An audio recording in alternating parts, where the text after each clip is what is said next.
ask you about that because I've spoken to a lot of people for this series, and a lot of people have sort of bounced around the industry, but have remained in the industry. But you've been with Marriott, and that's just such a unique accomplishment to have to spend 30 years, almost 30 years in one industry, and 30 years with one company. And I'm wondering if you ever have time to reflect on that accomplishment, and on that tenure.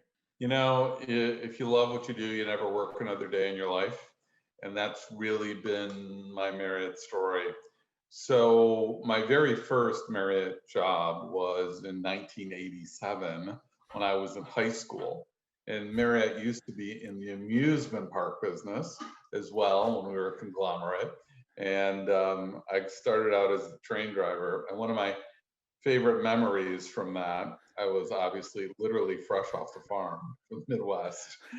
And this was outside of Chicago in Gurnee, Illinois. And obviously not experienced with big business by any means. My parents ran a small dairy farm in the middle of Wisconsin. And my father was nice enough to kind of say, hey, why don't you explore the world in case you don't want to be a farmer? Which I think he knew at a young age that I wasn't going to be a farmer. Like the animals, maybe a veterinarian.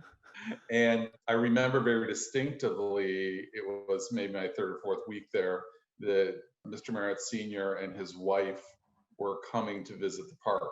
And I'll never forget this. So there's this beautiful kind of double story carousel, a giant reflection pool, several blocks long, gorgeous flowers surrounding it. And all, I don't know, 2,000 associates kind of lined up along this reflecting pool. And you could see Mr. Marriott Sr. and his wife in this golf cart with the park president, or the park general manager, I guess is the title at the time. And I remember vividly him kind of pushing him on the shoulder, and the cart stopped, and the two of them got out of the cart, Mr. and Mrs. Marriott, and they went and they shook everyone's hand. Thousands of employees around that reflection pool and that carousel. And that moment for me kind of just, burned in my brain about, wow, what kind of real leadership and being connected is all about. And that he would take the time, someone of his stature, an amazing individual, and certainly his spouse was just as amazing, the founders of the company, and they would make time to meet all these employees, associates. So that legacy of making time and being generous with your time, continues to this day. And that is a lesson I will always, always keep dear to my heart. And repeat that same behavior. The best gift you can give anyone is your time. There's no doubt about it. I do want to ask about your time at, I mean, the theme park was called Marriott's Great America, right? Correct. Yeah.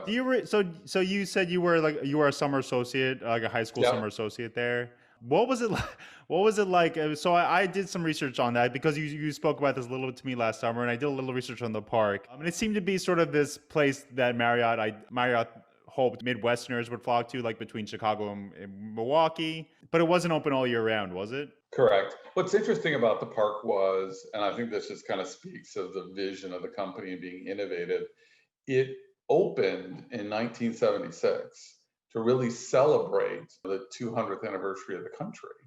So the timing of it was strategic as well too. Yeah. And it was about celebrating what makes America great.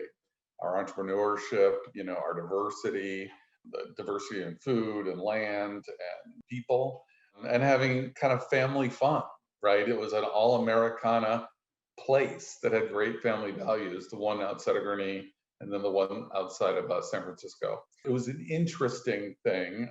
I know Mr. and Mrs. Marriott Sr. love the parks.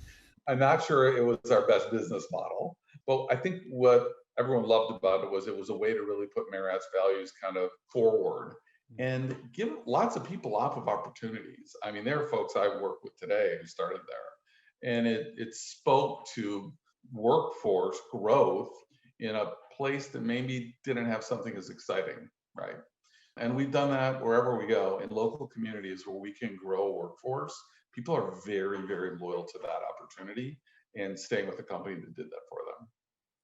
Yeah, that's interesting. I mean, your story is obviously incredibly unique and in such a incredibly impressive story. But so people who are in Marriott today also got their start, and maybe it was one of those. But that's so interesting to me that because you don't hear about Great America too much. Of course, it's long since passed hands, but Yep. it is interesting that you have that on your resume, and other people at Marriott also have that on their resume too. Yeah.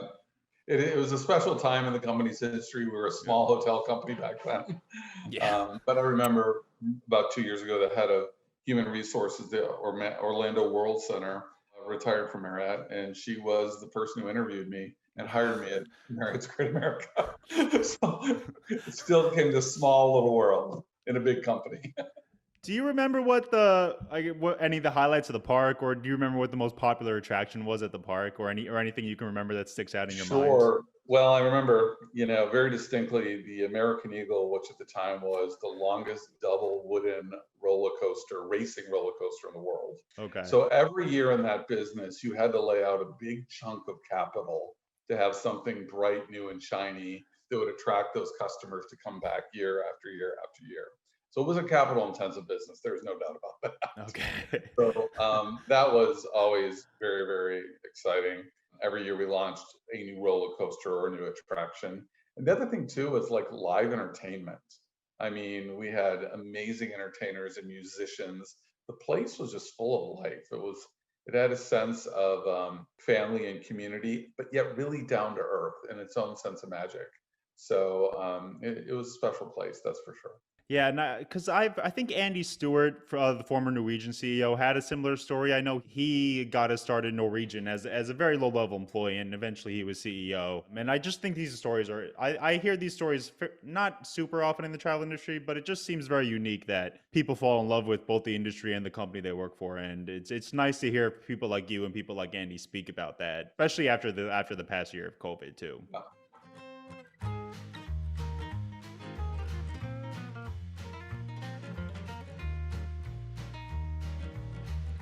This is Dan McCarthy, and you're listening to the Check-In Podcast.